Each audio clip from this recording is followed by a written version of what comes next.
we need to take care of this empty stuff by handling the validation.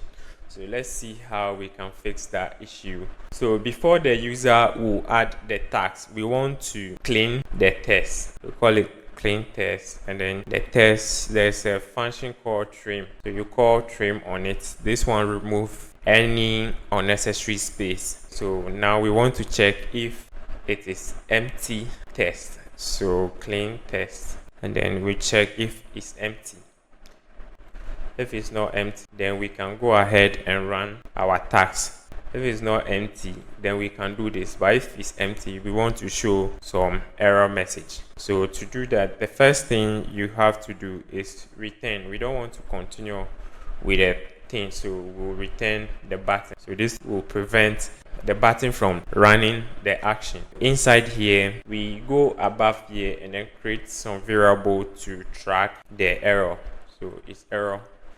We set it to false. So if there's error, then we set it's error true. So here we set it to, it means there is some error.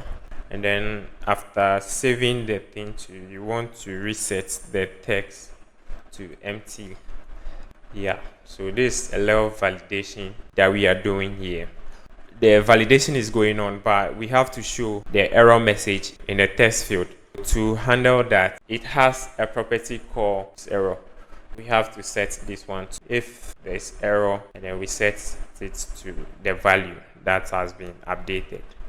And also we want to show a message to the user. So there's a property called supporting test.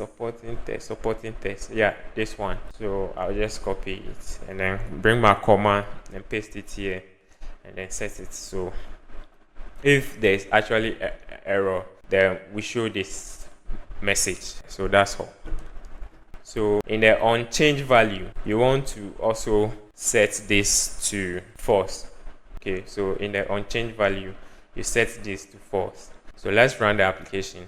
Now this is it. When we try to add, we can't add anything, and we get a message task cannot be empty. So now I'll add a new stuff. So now we are getting our tags. The delete is working, the cross is working as expected, and then we can also save empty this. Yeah, so everything is working all right. Another thing we can take care of right now is inside the list. If the list is empty, I want to show a message. So if the list is empty, if the tags is empty, I just want to say yeah, so put,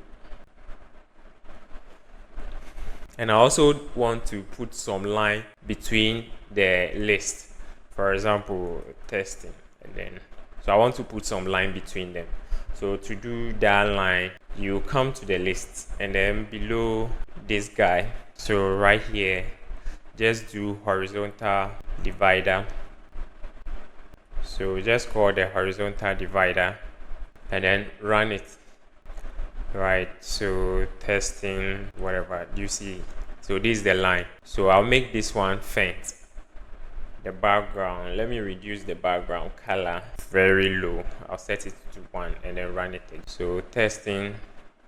So you see there's the divider. So if I add a new task, so you have your tasks, all the actions are working.